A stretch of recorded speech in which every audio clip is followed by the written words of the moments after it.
विश्वविद्यालय छात्र संघ के चुनाव में रिजल्ट आ चुका है। 3 सीटें एबीवीपी जीती है, वहीं 1 सीट जो है वह एनएसयूआई जीती है। पहले मैं आपको बाहर की तस्वीरें दिखा रहा हूँ कि देखिए किस तरीके से लोगों की बड़ी तादाद यहाँ पर पहुंची है और पूरे विश्वविद्यालय के कैंपस में इस वक्त जश्न का माहौल है। एबीवीपी के लोगों की तरफ भी और साथ ही साथ यहाँ पे जश्न का माहौल है एनएसयूआई के पास। आपको बताना चाहूँगा कि प्रेसिडेंट कैंडिडेट जो है वह एबीवीपी का जीता है और वाइस प्रेसिडेंट कैंडिडेट जो है वो एनएसयूआई का जीता है, जबकि सेक्रेटरी पद जो है वह जो है इस वक्त सेक्रेटरी पद जो है वह एबीवीपी ने जीता है। तो कहीं ना कहीं देखिए कि जहां किस तरीके से लोग जश्न मना रहे हैं, जश्न का माहौल है और नारे लगाए जा रहे हैं क्योंकि बड़े जश्न है। बात भी करूंगा जिस तरीके से इतिहास रचा है, क्या कहना चाहिए? बिल्कुल, दिल्ली विश्वविद्यालय के छात्रों ने एक ऐतिहासिक निर्णय दिया। आप देखिए कि दिल्ली विश्वविद्यालय के छात्र आज राष्ट्रवादी विचारधारा के साथ है और कांग्रेस, राहुल गांधी जैसे जातीय विभाजन करने वाली, ऐसी राष्ट्र को तोड़ने वाली ताकतों को करारा जवाब देते हुए दिल्ली विश्वविद्यालय में एक ऐतिहासिक निर्णय दिया है। मैं इस जीत का श्रेय दिल्ली विश्वविद्यालय के तमाम छात्रों को देना चाहूंगा,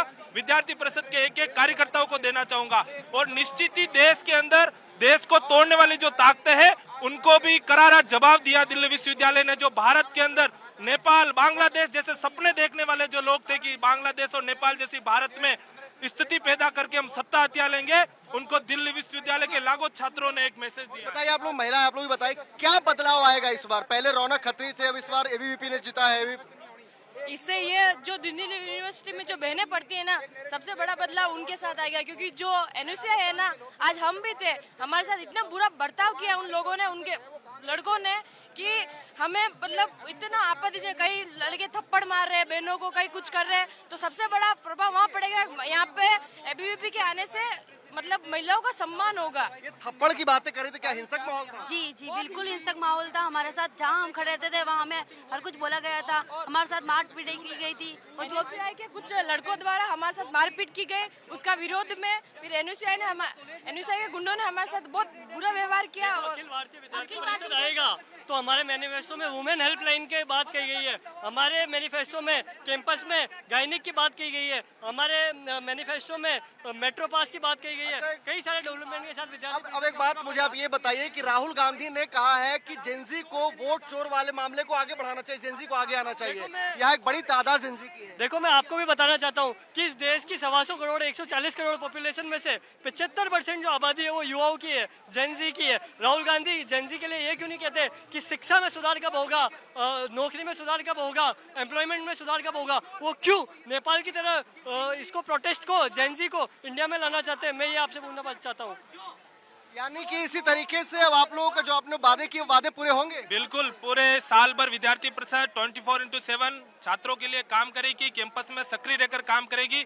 और इससे पहले भी दिल्ली विश्वविद्यालय के इतिहास देखते हैं तो एबीवीपी ने जो वादे किए वो पूरे किए। इस वादों के कारण ही आज विद्यार्थी परिषद यहाँ पर विजयी हुई है और दिल्ली विश्वविद्यालय में विद्यार्थी परिषद का एक अच्छा वातावरण बनना, अच्छा माहौल बना है और आम विद्यार्थियों ने विद्यार्थी परिषद पर भरोसा जताया है। तो देखिए किस तरीके से यहाँ पे जश्न का माहौल है। दूसरी तरफ की तस्वीर आपको दिखाऊंगा कि यहाँ पे देखिए कैंडिडेट जो है जीत करके बाहर आ रहे हैं। LC1 का सेक्रेटरी उत्कर्ष, तो देखिए अलग अलग तरीके से जीत हो रही है। क्या क्या कहना चाहेंगे जीत को लेकर? बस यही कहना चाहूंगा कि बहुत खुश हूँ, सब लोगों ने बहुत साथ दिया और बहुत भारी बहुमत से जीते हैं। जो वादे आप लोगों के थे पूरे होंगे? बिल्कुल बिल्कुल, कल से काम पे। तो देखिए यहाँ पर किस तरीके से जश्न का माहौल है। एबीवीपी के जो लोग हैं वो भी यहाँ पे जश्न मना रहे हैं, एनएसयूआई के जो लोग हैं वो भी यहाँ पे जश्न मना रहे हैं और जश्न की ही तस्वीरें अलग अलग तरीके से दिखाई पड़ रही। क्या कहेंगे आप, बताएं। देखिए जिस प्रकार से हमारा साथी राहुल झांसला एनएसयूआई से जीता है और आप देखेंगे कि प्रेसिडेंट पोस्ट पे इन्होंने एक जातिवाद का फैक्टर हावी कर दिया और ईवीएम मशीन में इंक के निशान भी दिखाई दिए हैं। आप लोग इसके मुद्दे को उठाएंगे? जी जी, बहुत जोर शोर से उठाएंगे। और आपने देखा होगा इलेक्शन कमीशन ने राहुल गांधी को 7 दिन के अंदर एफिडेविट देने के लिए बोला था और अनुराग ठाकरे ने भी प्रेस कॉन्फ्रेंस की थी, उन्होंने भी ठीक है। अब मैं एक बार पैन करके तस्वीरों को दिखाएं कि किस तरीके से लोग यहाँ जो है जश्न मना रहे हैं, ढोल नगाड़े बजाए जा रहे हैं, लोगों के हाथों में मालाएं हैं और यहाँ पर पूरे जोश और उत्साह के साथ लोग यहाँ नजर आ रहे हैं आपको। तो अब हम यहाँ पे कुछ महिलाओं से ही बात करेंगे। ये बताइए कि इस बार यूनिवर्सिटी के इलेक्शन के दौरान महिलाओं का भी मुद्दा बड़ा महत्वपूर्ण उठाया गया है, क्या बदलाव अब आप लोग देखेंगे? नहीं, आप सबसे बात करूंगा, अभी बताएं। जी देखो, इस बार हमने बात करी आईसीसी की, जो हमने बात करी मेंस्ट्रुअल हाइजीन की, हमने बात करी मेंटल हेल्थ की। हमने ये कहा कि प्रत्येक गर्ल्स कॉलेज में या कोएड कॉलेज में एक ऐसा आईसीसी का गठन हो, वो एक्टिव आईसीसी रहे, जिसमें अगर उस कॉलेज के स्टूडेंट को कोई परेशानी आती है, कोई दिक्कत आती है, तो वो उस आईसीसी के चलते वहाँ कंप्लेंट दर्ज कराए। और दूसरा हमने मेंस्ट्रुअल हाइजीन की, जो पूरे साल भर एबीवीपी बदलाव आएंगे ये बदलाव ऑलरेडी आ चुके हैं। इससे पहले भी अगर यहाँ पे मेंस्ट्रुअल हाइजीन और सैनिटरी नैपकिन्स मशीन अगर लगाई तो विद्यार्थी परिषद ने लगाई, इसका काम विद्यार्थी परिषद ने किया। ऋतुमती अभियान के दौरान सैनिटरी पैड डिस्ट्रीब्यूशन का काम विद्यार्थी परिषद ने किया है, और सब जगह हाइजीन फॉलो हो, इसका भी काम विद्यार्थी परिषद ने किया है। और प्रत्येक कॉलेज में एक साइकेट्रिस्ट, एक साइकोलॉजिस्ट होना चाहिए, जिससे अगर किसी को mental health issue, anxiety, depression की चीजें आए तो वो देखें। ये इसका सपोर्ट करना है ना। और भी तस्वीरें दिखाता हुआ आगे थोड़ा सा गेट की तरफ बढ़ते हैं और तस्वीर आपको दिखाता हूँ। देखिए किस तरीके से यहाँ पर लोग जो है वो यहाँ पहुँचे हैं। अब बात करेंगे, ये बताइए जिस तरीके से आप लोगों ने सीटें जीती है, कई तरह के आप लोगों ने वादे किए थे और आपके लिए एक सामने बड़ी चुनौती उन वादों को पूरा करना, क्या कुछ आप लोगों का ब्लूप्रिंट है? देखिए, सबसे बड़ी चुनौती थी मेट्रो कंसेशन पास की, जिसके लिए लगभग हमने वादा वो पूरा कर ही दिया है।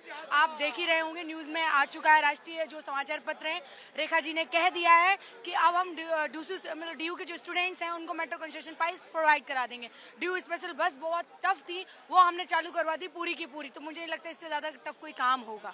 हमारे अब सारे वादे बहुत आसान है पिछले के कंपेरिजन में, और ड्यू जो एबीवीपी वादा करती है वो निभाती है। चुनाव के टाइम पे जब प्रचार चल रहा था, मैं कई दफा आया कवरेज करने के लिए, महिलाओं की सुरक्षा का एक बड़ा मुद्दा बार बार उठाया जा रहा था, खास करके आप लोगों के द्वारा ज्यादा उठाया जाता है, एबीवीपी के द्वारा।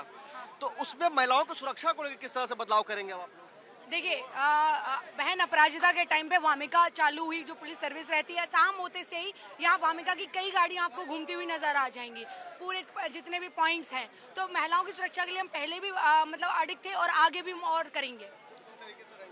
तो देखिए पूरे यूनिवर्सिटी कैंपस में जश्न का माहौल है और ये तस्वीरें मैं आपको दिखा रहा हूँ दिल्ली विश्वविद्यालय के आर्ट फैकल्टी के जो बिल्डिंग है उसके ठीक सामने से।